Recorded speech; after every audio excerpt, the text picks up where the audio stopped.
Oi, pessoal, tudo bem? Aqui é a Liazinha e este é o canal Liazinha Lê Livros. E este é o quadro Liazinha Conta Contos.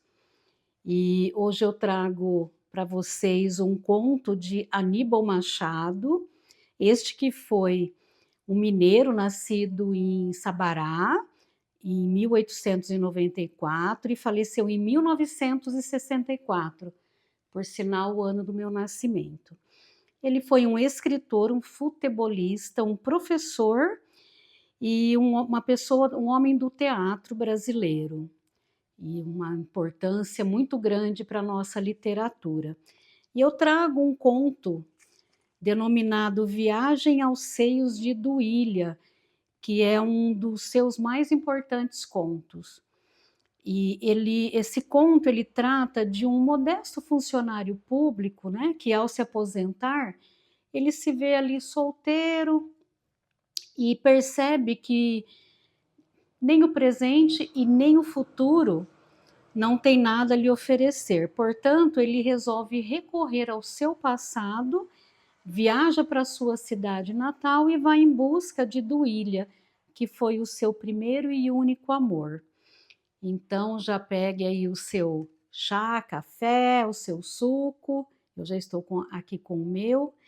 E vamos juntos nessa viagem aos seios de Duília, de Aníbal Machado.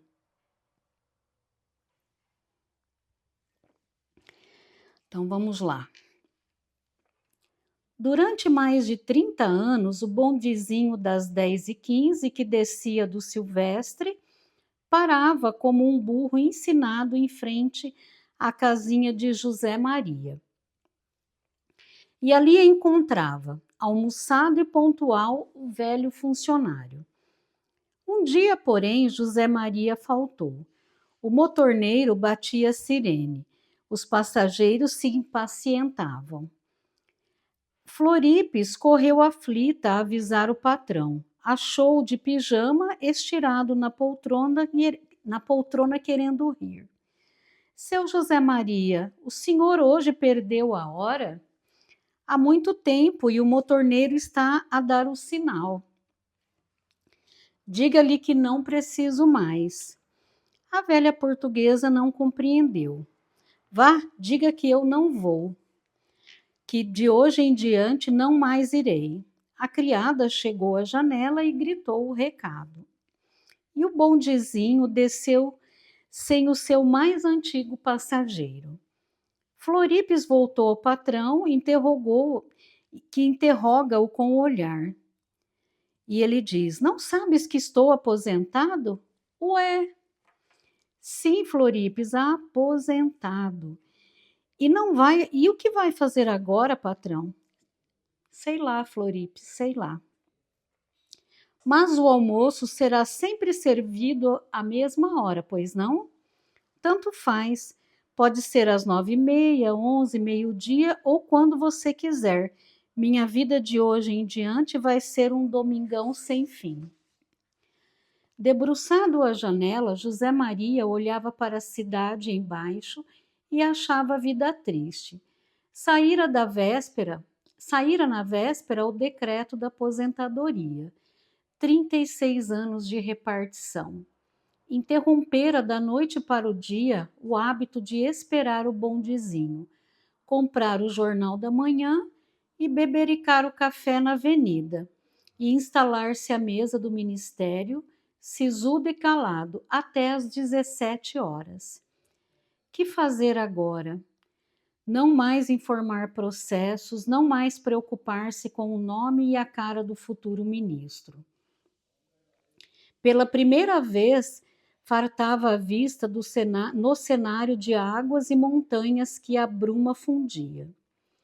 Inúmeras vezes o fizera, mas sem perceber o pão de açúcar e a baía, as ilhas e os navios, o Corcovado e as praias do Atlântico, sempre se interpondo entre seus olhos e a paisagem uma reminiscência molesta, lembrança de antigo aborrecimento ou contrariedades na repartição.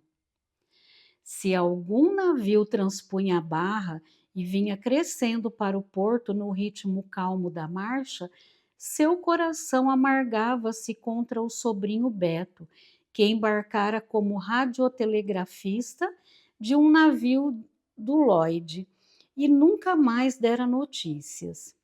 Se o Cristo radiotelegrafi... Se o Cristo do Corcovado se erguia de um pedestal de nuvens, vinha-lhe à memória aquele triste fim de tarde, lá em cima, em que pela primeira vez na vida se conduziu de maneira vergonhosa, embriagado que estava, a dizer impropérios contra a República e contra o ato injusto do senhor ministro, até ser detido por um guarda. Aposentado agora, continuava a ligar os diferentes aspectos da natureza a acontecimentos que a deformavam. Com os 36 anos perdidos na repartição, teria perdido também o dom de viver?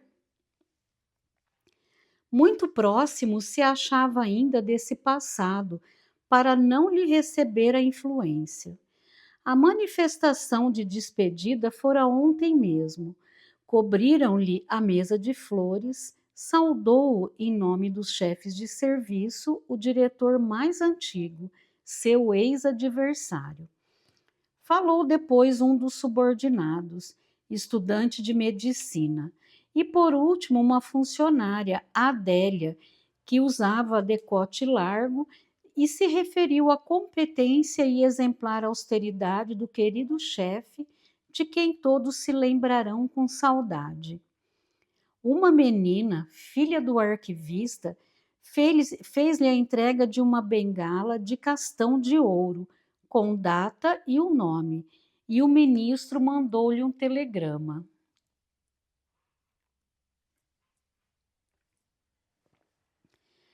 Foi só. Estava encerrada a etapa principal e maior de sua vida. Os decênios de trabalho monótono, de austeridade exemplar, como dizia Adélia, forjaram-lhe uma máscara fria. Atrás dela se escondeu e de si mesmo se perdera. Como fazer desaparecer-lhe os vestígios? Como se reencontrar? Adélia não podia imaginar o que para ele representava a exemplar austeridade. Adélia jamais saberá o que ocorria na alma do antigo chefe quando os olhos destes passavam como um relâmpago pelo colo branco da sua subordinada. Talvez nem ela pressentisse. Austero coisa nenhuma, desajeitado apenas, tímido, gostaria de poder fazer o que censurava nos outros. Floripes admirava a bengala procurando decifrar os dizeres do castão de ouro. É o que me resta, Floripes, dos 36 anos, isso e um telegrama do ministro. O que me está a dizer, patrão? Nada, Floripes. Ora, veja, estou livre agora, livre. Mas livre para quê? Ao clarear do dia seguinte, escancarou a janela para a baía. Procurava sentir a manhã de sol como a deviam estar sentindo àquela hora os moradores da bela colina. Mas nada lhe diziam os barcos, a vela flutuando longe, nem os castelos de nuvem que se armavam no céu. Ia experimentar a cidade, andar sem destino e sem o chapéu. A ausência do chapéu seria a primeira mudança exterior em seus hábitos, um começo de libertação. Até então, a moda lhe parecia ridícula, além de fonte de resfriados. E se envergasse uma camisa de esporte? Poderiam rir-se dele? A pele do pescoço perdera consistência e a marca circular do colarinho duro lá estava, firme como uma tatuagem. Na rua, um colega veio dizer-lhe que os jornais deram a notícia, alguns até com elogios ao velho servidor. O amigo abraçou e logo recuou com certo espanto. E o seu chapéu, Zé Maria? Ah, não uso mais. Felizardo, vai começar a gozar a vida, hein? Já até parece outro homem, disse, interpretando a ausência do chapéu como o primeiro passo para um programa de rejuvenescimento. O aposentado livrou-se do infortúnio.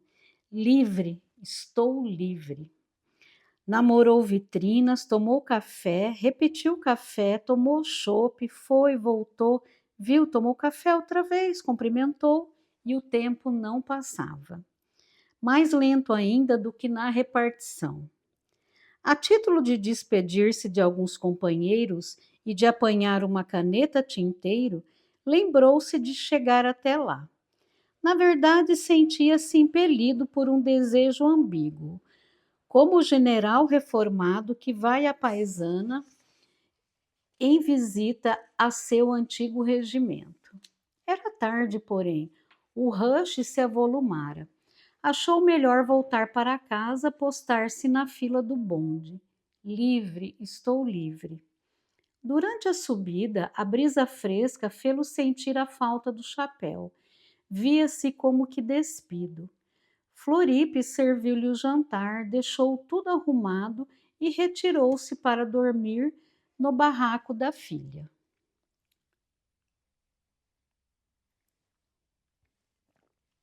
Mais do que nunca, sentiu José Maria naquela noite a solidão da casa. Não tinha amigos, não tinha mulher nem amante, e já lera todos os jornais. Havia o telefone, é verdade, mas ninguém chamava. Lembrava-se que certa vez, há uns 15 anos, aquela fria coisa, pendurada e morta, se aquecera a voz de uma mulher desconhecida. A máquina, que apenas servia para recados ao armazém e informações do ministério, transformara-se então em instrumento de música. Adquirira a alma, cantava quase. De repente, sem motivo, a voz emudecera e o aparelho voltou a ser na parede do corredor a aranha de metal, sempre calada.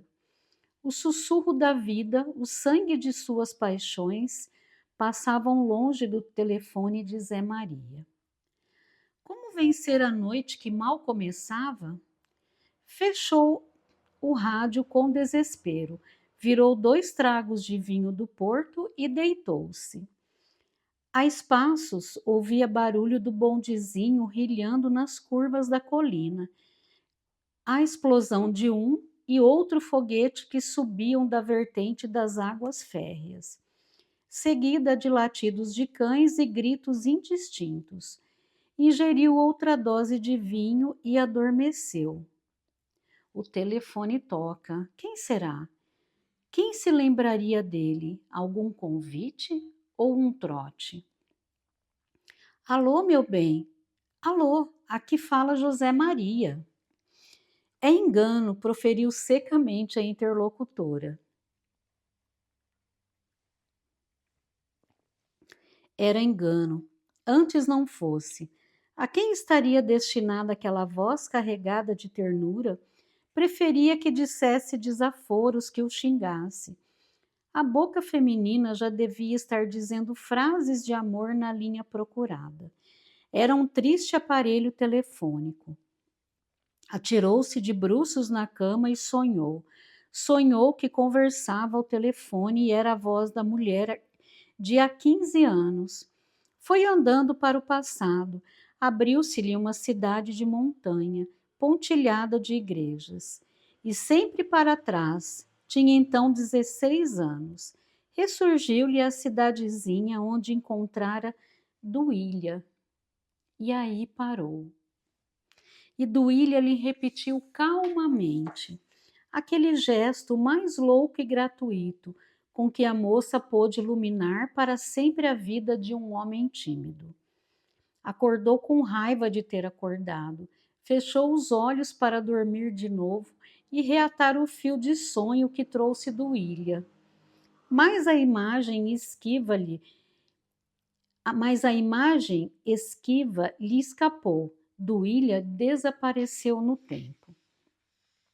À medida que os meses passavam, foi tomando horror a expressão funcionário público aposentado, que lhe cheirava a atestado de óbito.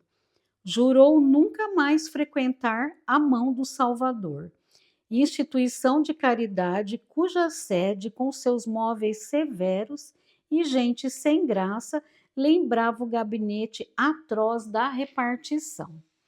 Chamava Floripes a todo momento. Queria saber minúcias do passado dela. Ia dar início a profundas modificações em sua pessoa. E começaria pelos trajes. Roupa clara, moderna, não mais aqueles ternos escuros cobrindo a eventual austeridade. Seu físico de homem empinado e enxuto não parecia de todo desagradável. Entraria de sócio para algum clube e, se encontrasse um professor discreto, talvez aprendesse a dançar. Essas providências seriam a sua toilette exterior para a nova fase da vida. Semanas depois, aliviado do colarinho duro, era visto pelas ruas em trajes mais leves, sorrindo forçado para os conhecidos. Tornou-se sócio de um clube da Lagoa e sozinho, porém, nunca punha os pés lá, até que um dia se fez acompanhar pelo Lulu, um bom atleta e péssimo funcionário, que o apresentara como velho servidor do Estado às principais beldades do bairro.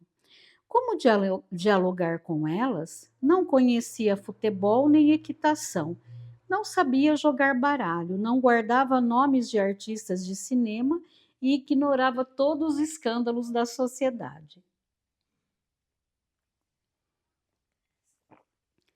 Tentou manter conversa e não conseguiu. Parecia-lhe que zombavam dele.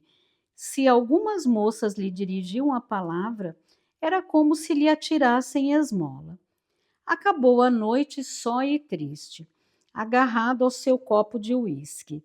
Quase nunca provava essa bebida, achava até ruim. Como fazia parte do rito social, não custava virar um copo. Deixou o Lulu com as moças e saiu fazendo uma careta. Velho servidor do Estado. O farol dos automóveis apagava nas águas da lagoa o reflexo das últimas estrelas. Um casal abraçava-se debaixo de uma amendoeira. Sentia-se mais só. A vida era para os outros. Antes tivesse ainda algum processo a informar, estaria ocupado em alguma coisa. Não. Um começo de soluço contraiu-lhe a garganta e chamou um táxi. No dia seguinte, postou-se como outros de sua idade numa das esquinas da rua Gonçalves Dias, local preferidos pelos militares da reserva e aposentados de luxo, gente saudosa do passado. E notou que eles se compraziam em adejar perto dos doces da confeitaria e ver passar as damas elegantes de outrora. Ali se perfilava, de terno branco, um velho almirante de suas relações. Olhe, faça como eu, nunca se convença de que é aposentado. Desculpa.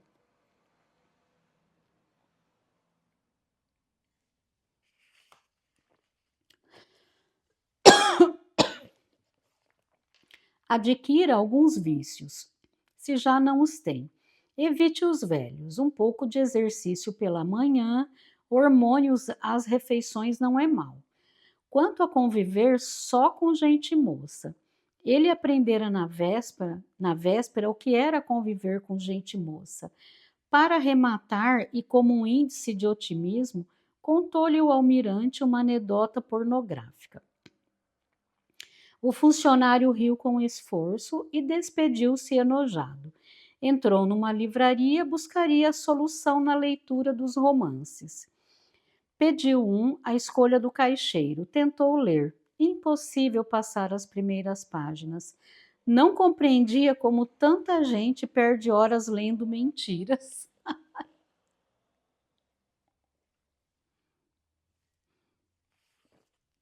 Ao atravessar dias depois, desculpa,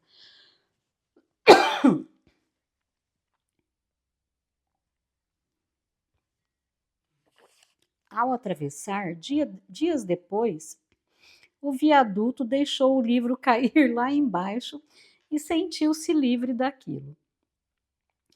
Melhor mesmo era ficar debruçado à janela e todas as manhãs, enquanto a criada abria a meio as venezianas para deixar sair a poeira da arrumação. José Maria as encarava para fazer entrar a paisagem. Dali devassava recantos desconhecidos, ilhas que jamais suspeitara. Acompanhava a evolução das nuvens, começava a distinguir as mutações da luz no céu e sobre as águas. Notava que já tinha progredido alguma coisa na percepção dos fenômenos naturais. Começava a sentir realmente a paisagem e se considerava quase livre da ureia burocrática. Esse noivado tardio com a natureza fê-lo voltar às impressões da adolescência, do Ilha. Toda vez que pensava nela, o longo e inexpressível interregno do ministério, que chegava a confundir-se com a duração definitiva de sua própria vida, apagava-se-lhe de repente da memória. O tempo contraía-se do Ilha. Reviu-se na cidade natal com apenas 16 anos de idade, a acompanhar a procissão que ela seguia cantando. Foi nessa festa da igreja, num fim de tarde, que tivera a grande revelação. Passou a praticar com mais assiduidade a janela. Quanto mais o fazia, mais as colinas da outra margem lhe recordavam a presença corporal da moça. Às vezes chegava a dormir com a sensação de ter deixado a cabeça pousada no colo dela.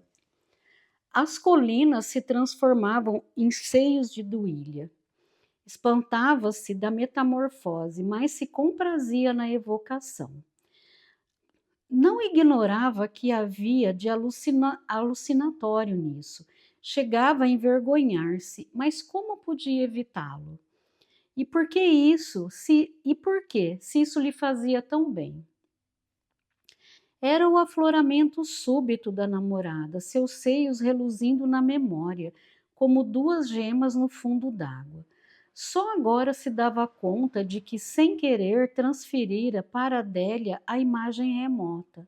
Mas Adélia não podia perceber que era apenas a projeção da outra. Mesmo porque, temendo o ridículo, José Maria jamais se deixaria trair. Disponível, sem jeito de viver no presente, compreendeu que despertara com muitos anos de atraso nos dias de hoje. Não encontraria mais os caminhos do futuro, nem mais futuro nenhum. Chegara ao fim da pista. De Beto não havia mais notícias. Da velha cidade que restava, onde o rio de outrora, as casas rentes ao solo, os pregões, o peixeiro à porta, a cada arranha-céu que subia, eles sobem a todo momento. A cidade calma de José Maria ia se desmanchando. Sentiu que sobrava, impossível reatar relações com uma cidade irreconhecível. Pediu que o cancelassem do Clube da Lagoa e desistiu da aula de dança. Só lhe fazia bem desentranhar o passado. Dias e noites o evocava com a cumplicidade da paisagem, e no fundo da contemplação insistiam os dois focos luminosos, ora se acendendo e ora se apagando. Odiava recordar-se da repartição. Nem sabia explicar como, nas tardes de movimento, mais de uma vez suas pernas o largaram nas imediações do ministério. Começava a se sentir livre. para outra direção o chamava o que havia de mais excitante em sua vida. Ao apelo póstumo, nem tudo de seu passado parecia perdido. Sabia agora o que ia fazer. Trauteando uma canção, tomou o bondezinho, entrou em casa com o coração palpitando e reviu-se mais jovem ao espelho. Quando Floripes chegou de manhã cedo, encontrou-o de pé. Lamentava não ter tempo de encomendar um terno novo para apresentar-lhe melhor ao seu passado.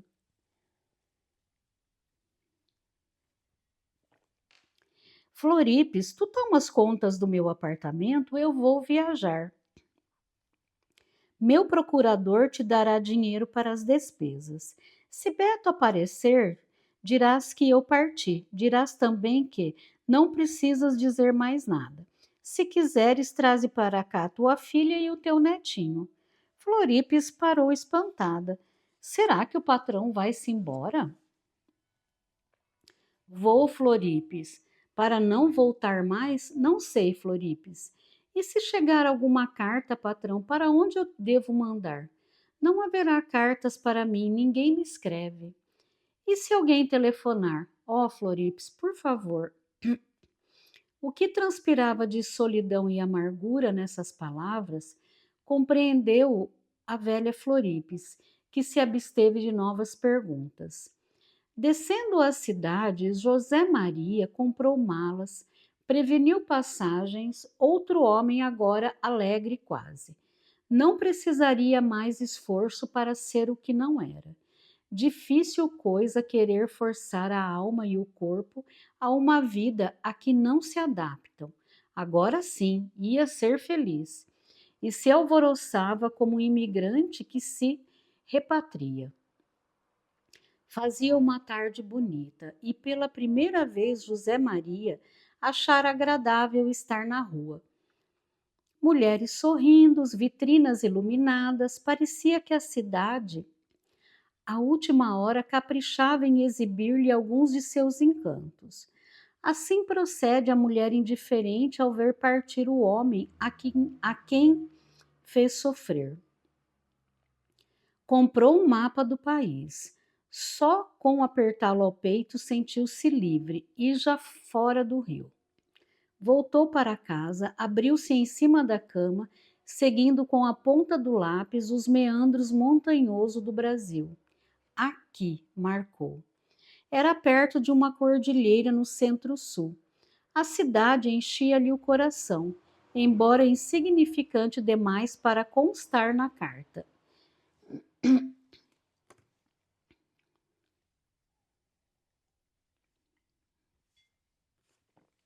Estranhou o apito fanhoso da diesel à hora da partida.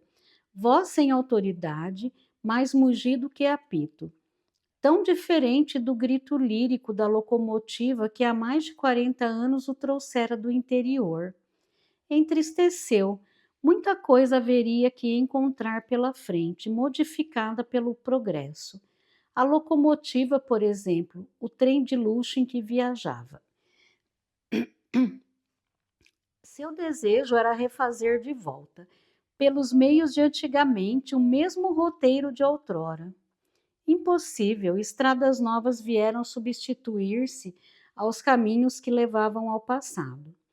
E com o coração inundado de reminiscências, preferia evitar Belo Horizonte. Receava que a visão da cidade nova viesse aumentar-lhe a sensação de envelhecimento pessoal. Pela madrugada, o trem parou horas entre duas estações e o viajante despertou com o silêncio. Só ouvia o sussurro do ventilador. Toda a composição de um cargueiro tinha tombado mais adiante, entornando manganês pelo vale. Preparava-se a baldeação. José Maria aproveitou para descer e sentir o cheiro de Minas. O sol vinha esgarçando devagar o céu de bruma, que cobria as serras tranquilas. Anoitecia já em Belo Horizonte quando chegou com atraso. disseram que era preciso tomar no dia seguinte a jardineira para curvê-lo.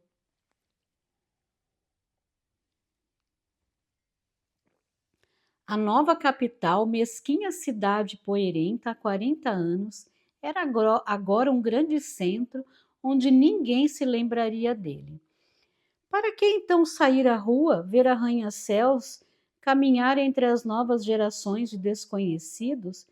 Preferível fechar-se no quarto do hotel até que chegasse a hora da jardineira. Agradável na manhã seguinte, o percurso numa rodovia que não era de seu tempo, ônibus e caminhões escureciam as estradas de poeira.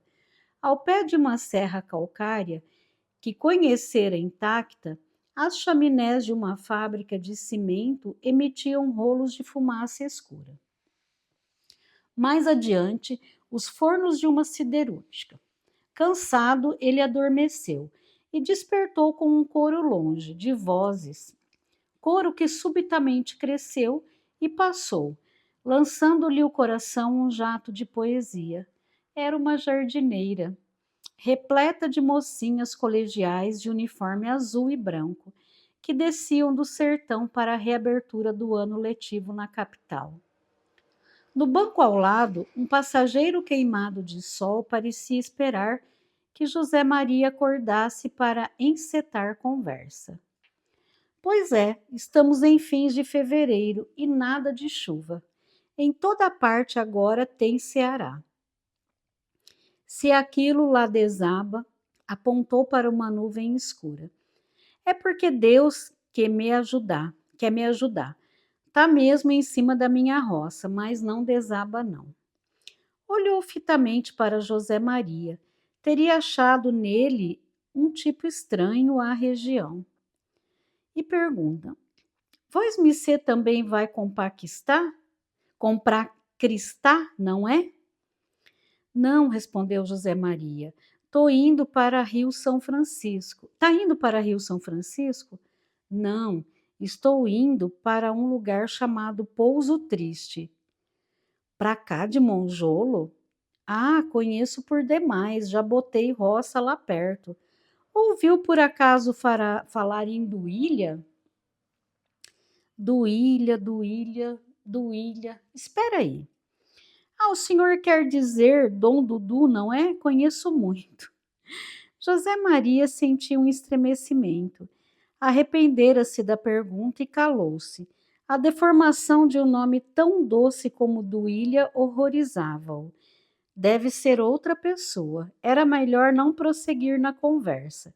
O homem queimado compreendeu e calou-se. Ao entardecer, apitava uma fábrica de tecidos e uma vitrola esganiçava a todo o pano. Quando a jardineira encostou, a porta do hotel principal de uma cidade era Curvelo, boca do sertão mineiro. José Maria já se sentia dentro da área do passado. Daí em diante, a viagem se faria nas costas de um burro, tudo como quando tinha 16 anos. Tratou um camarada que o gerente do hotel lhe indicara e na manhã seguinte partiu rumo a leste.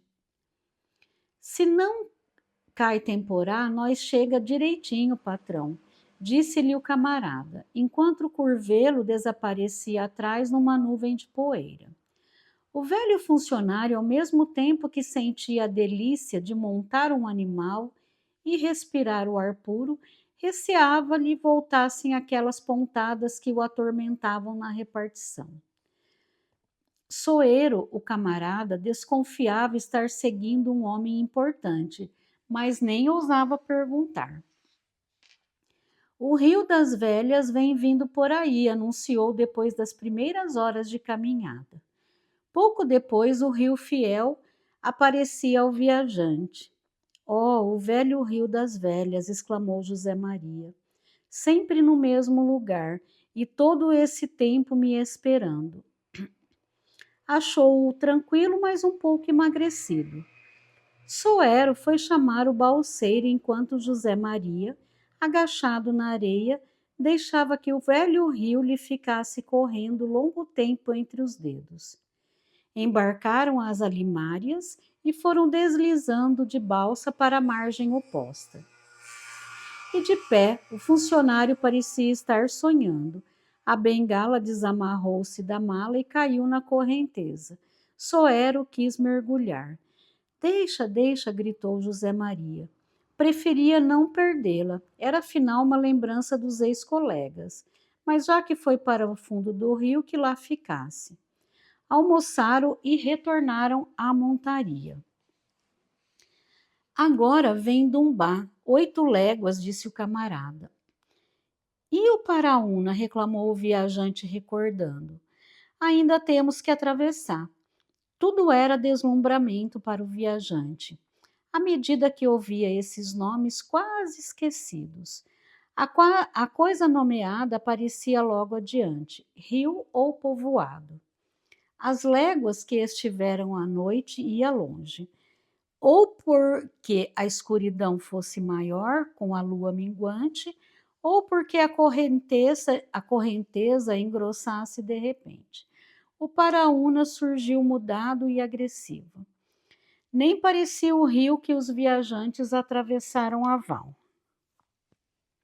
Soero explicou que devia ter chovido muito nas cabeceiras, daí aquele despropósito de águas, mas baixariam depressas. Esses rios magrinhos enfesam por qualquer pancada de chuva, depois se aquietam que nem córrego manso.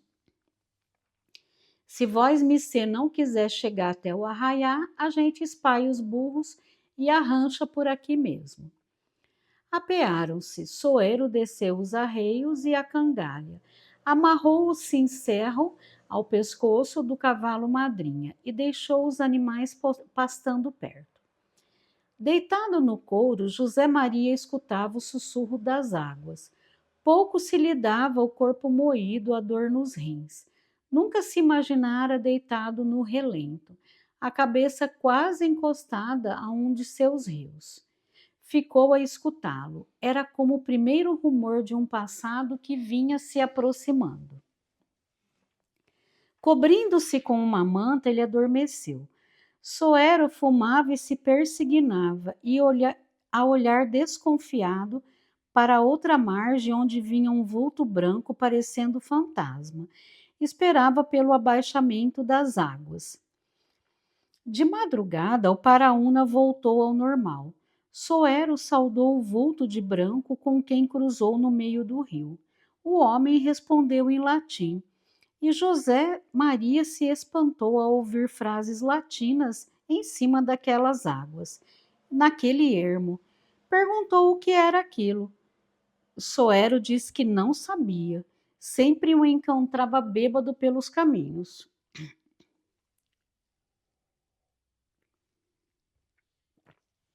Dizem que sabe muito e ficou maluco. As alimarias seguiam agora em trote mais animado para a rancharia do Dumbá, onde, a conselho do camarada, devia o viajante descansar o resto da tarde e passar a noite, antes de encetarem a travessia mais difícil da serra do Riacho do Vento, na Cordilheira do Espinhaço. A rancharia é pouso forçado para quem atravessou ou vai atravessar a cordilheira. Reconheceu-a de longe o viajante pelo pé de tamarindo, o mesmo de sempre. O pernoite ali, enquanto os animais recebiam ração mais forte de sal e capim, ia permitir o metódico funcionário da repartição das forças exauridas. Viagem violenta demais para um sedentário. Ficara ali nos ouvidos o Paraúna com o barulho de suas águas. Não era o desconforto da cama, nem a pobreza do aposento que lhe tiravam o sono, nem o latido dos cães, nem o relinchar dos burros. Tampouco a sanfona triste que parecia exprimir toda a solidão lá fora. Mas era o fato de se achar mais perto, quase dentro daquilo que não precisava mais evocar para sentir. Mais algumas léguas e tocaria o núcleo de seu sonho. O que mais o espantara no gesto de Duília, recordava-se José Maria durante a insônia, agarrando-se ao travesseiro. Foi a gratuidade inexplicável e absurda pureza. Ela era moça recatada e ele era um rapazinho tímido. Apenas se namoravam de longe. Mal se conheciam. A procissão subia a ladeira. O canto místico perdia-se no céu das estrelas. E de repente o séquito parou para que as viagens avançassem. E na penumbra de uma árvore, ela dá com o olhar dele fixo em seu colo. Parece que teve pena e, com simplicidade, abrindo a blusa, lhe disse: Quer ver? Ele quase morre de êxtase. Pálidos ambos, ela quase ainda repete: Quer ver mais? E mostra-lhe o outro seio branco, branco, e fechou calmamente a blusa e prosseguiu cantando. Só isso durou alguns segundos e está durando uma eternidade. Apenas uma vez depois do acontecimento avistara Duília. A moça se esquivara, mas o que ela havia feito estava feito e era um alumbramento. Custara acreditar que estivesse agora se aproximando dessa fonte de claridade. Sentiu bater mais depressa o coração e desejou que o dia raiasse logo. Puseram-se a caminho. Horas depois galgavam a serra, salvo nos capões onde a quaresma e o pequizeiro se destacavam. A vegetação ia se fazendo mais pobre. Canela de ema, coqueiro anão, cacto, enquanto o panorama se ampliava e a vista abarcava os longes. Por um segundo, essa paisagem cruzou nos pensamentos de José Maria, com o panorama de Santa Teresa. Um segundo apenas, pois logo apareceu uma boiada que lhe cobriu o rosto num turbilhão de poeira. Faltava o trecho maior para se chegar ao arraial de Camilinho. Os burros suavam na subida penosa. Daqui a pouco vem o chapadão, avisou o soeiro. A essa palavra José Maria animou-se, tal como na antevéspera ao ouvir o nome do Rio das Velhas. Pela atitude, pelas suas léguas de pedra e vento, pelo seu silêncio, esse chapadão do riacho do vento lhe surgira como entidade autônoma e orgulhosa, e dava passagem ao homem, mas lhe negava abrigo para morar em pastagem para o gado. Era o trecho mais imponente e difícil no acesso à região de Duília. Por ali transitara há mais de 4 decênios. Fazia uma noite escura só pelos relâmpagos. Podia suspeitar o panorama irreal que se desdobrava do dia. Ia então fazer os preparatórios em Ouro Preto e caminhava cheio de medo para o futuro. Seu pai e um caixeiro viajante o acompanharam até a primeira estação da estrada de ferro. Lá o puseram no carro. Foi quando começou a ficar só no mundo e pela primeira vez chorou o choro da tristeza. O velho funcionário não dava uma palavra, contemplava à esquerda as extensões lisas das Gerais, do São Francisco, à direita as colinas arranhadas pelas minerações da bacia do Alto Jequitinhonha. Entrava o ar parado numa serra que trazia o nome Riacho do Vento. Entre os trilhos quase apagados que confundiam o viandante, quem dava a direção era o cincerro do cavalo madrinha. Já o sol deixara de reluzir nos afloramentos de pedra e mica, e ainda havia léguas pela frente. Como fica longe o lugar do passado. Abatido, o olhar vago, o viajante parecia estar seguindo os caminhos do próprio pensamento. O cansaço aumentava. Onde o fim do chapadão? imenso Brasil. Ora, então esses ermos sem fim que corriam ofícios e papéis da administração pública, quantos ele mesmo, José Maria, fizera despachar sem a mais vaga ideia das distâncias que iam cobrir. Mergulhava em reflexões, infinita distância entre a natureza e o papelório. De repente, dirigindo-se ao camarada: "Você conhece Duília?" Soero não ouvira bem e não compreendera a pergunta, que vinha perfurar um silêncio de horas. Esperou que o patrão a repetisse, mas o grito de um pássaro desmanchou o começo do diálogo, e tudo ficou por isso mesmo. Depois de 6 léguas de marcha batida, Soero sentiu que o homem misterioso não aguentava mais. "Acho que de uma vezada só até Camilinho. É um bocado de chão para vós mecê." Propôs uma pausa. Pouco adiante descobriu uma grota para a pernoite. Num córrego de águas frescas, os animais desarreados mataram a sede. Os 2 homens jantaram o que traziam nos bornais. Os couros foram novamente estendidos. E José Maria, amedrontado, perguntou a Soero se havia onças por ali. O camarada tranquilizou, enquanto para este era aquela uma noite de rotina, para o velho funcionário repetia-se: o céu descoberto, a aventura excitante das margens do Paraúna. Doíam-lhe tantos membros que era tal o cansaço, e já não podia contemplar por muito tempo as estrelas que cintilavam pertinho, e mergulhou num sono pesado. Às 11 horas do dia seguinte, entrava no arraial do Camilinho. Aí se dispunha a refazer as energias para a etapa final.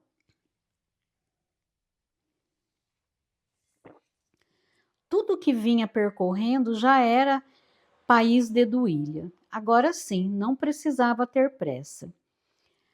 A bem dizer, do alto do riacho do vento para cá, a moça parecia ter-lhe vindo ao encontro. Era como se ela viajasse na garupa do animal. O resto da tarde e a noite passou-os José Maria na pensão de Juvência. A velha nem se lembrava de que ali estivera adolescente. Ao deixar Pouso Triste, também ela o supunha algum emissário norte-americano atrás do Ministério para a Guerra. José Maria preferiu passar incógnito, absteve-se de pedir informações. Mais 6 horas e estaria naquela cidadezinha, face a face com a mulher sonhada. Não imaginava agora fosse tão fácil aproximar-se do que tão longe lhe parecia no tempo ou no espaço. Detinha o burro a cada momento, olhava, hesitava, nem mesmo se inquietara com a nuvem de chuva que vinha avançando do nordeste. Soero estranhou a indiferença do patrão. O aguaceiro caiu, molhou a ambos. José Maria tinha medo de chegar. Passou a chuva, veio o sol, borboletas voejavam sobre a lama recente e Pouso Triste se aproximando. Perfil de colinas conhecidas, o riacho cristalino como o último faiscador, o sítio do Janjão. Agora o cemitério onde dormem os seus pais. Estarei sonhando eu? Pouso Triste. Olhou confrangido. Era então aquilo. E a cidade? Trazia na memória a visão de uma cidade. Surgiu-lhe um arraial, pobre e inaceitável burgo, todo triste e molhado de chuva. Foi descendo devagar, passou em frente à igreja, entrou na praça vazia, fantasmas desdentados conversavam à porta da venda. A brisa agitava as folhas da única árvore gotejante. Tinha sido ali. A pensão. Parou e entrou. Pediu um banho, mudou de roupa, sórdido chuveiro, foi para a janela, povoado lúgubre. Como compará-lo à cidade luminosa que erguera em pensamento para o santuário de Duília?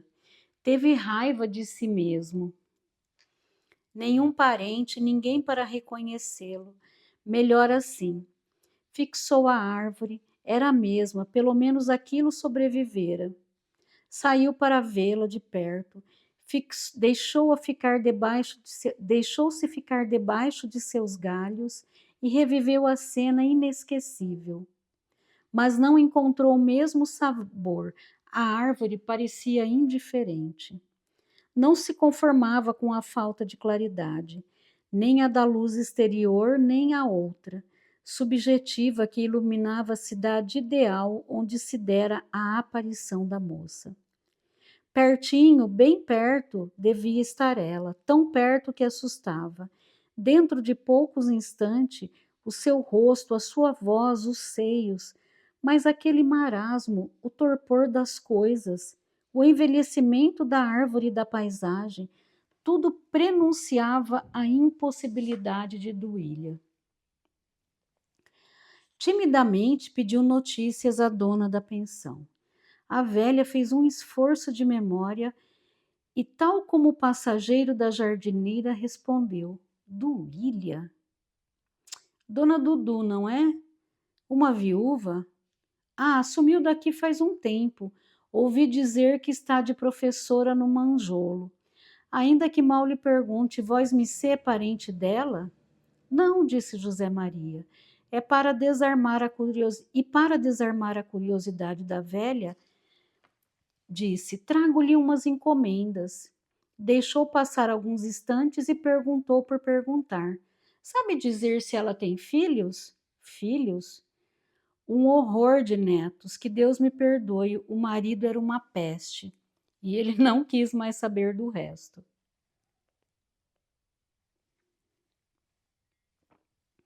Despediu-se de Soero, o bom camarada, pagou-lhe bem o serviço, seguiria sozinho até Monjolo. Conhecia a estrada pouco mais de 3 léguas, léguas que se tornaram difíceis, pois a lama era muita, e o burro mal ferrado patinhava. A viagem que se arrastava, sem o encantamento da que terminara na véspera, não desejava que a decepção de pouso triste influísse na sua chegada à Duília. Tudo agora parecia pior. O caminho mais estreito, mais aflitiva, a ausência de claridade. Sentiu o deserto no coração. Sua alma desejou viajar. Fazia-lhe a presença muda de Soero, fez parar o animal. Será que Duília? Novamente lhe viera o terrível pressentimento. Como aceitar outra imagem dela, senão a que guardara consigo, a namorada eterna, fixa? A imaginação delirante não cedia à evidência da razão. A poucas horas da amada, José Maria temia de medo. O burro começou a andar por conta própria. Os últimos quilômetros o viajante os fez como um autômato. Monjolo se anunciava por um som de sanfona que parecia o gemido constante do fundo do Brasil. Foi surgindo pela frente um arraial ainda menor e mais pobre que Pouso Triste. Os urubus não frequentavam o céu. Quase se deixavam pisar pelas patas de Alimária. José Maria engoliu um soluço. Tomados de espanto, os poucos moradores espiavam o estrangeiro. O letreiro Escola Rural aparecia em tinta esmaecida. Uma casinha modesta, com chiqueiro no porão. A sala de espera limpa, com gravuras de santos enfeitados de flores de papel. E que tanto servia a escola como a residência nos fundos. As carteiras escolares estavam todas quebradas. O viajante apeou-se Bateu à porta, uma senhora muito pálida veio atendê-lo em chinelos. Eu queria falar com Duília, dona Duília, corrigiu. A senhora fê-lo entrar e sentar-se. Pediu licença e deixou a sala. Momentos depois voltou mais arrumada. Seus cabelos eram grisalhos, a voz meio rouca, o sorriso agradável, apesar dos dentes cariados. Ainda não tinha 60 anos e aparentava mais. A senhora também é professora? Duas crianças gritavam à porta. Dona Dudu! Dona Dudu! Ela respondeu: vão brincar lá fora. E virando para o estranho, não se pode ficar sossegada um minuto. Esses meninos acabam com a gente. José Maria sentiu como que uma pancada na nuca. Baixou as pálpebras confuso. A professora ficou esperando que ele se identificasse. Notou-lhe a fisionomia alterada, um começo de vertigem. Está se sentindo mal? Saiu e voltou com um copo d'água. Não, não foi nada, é a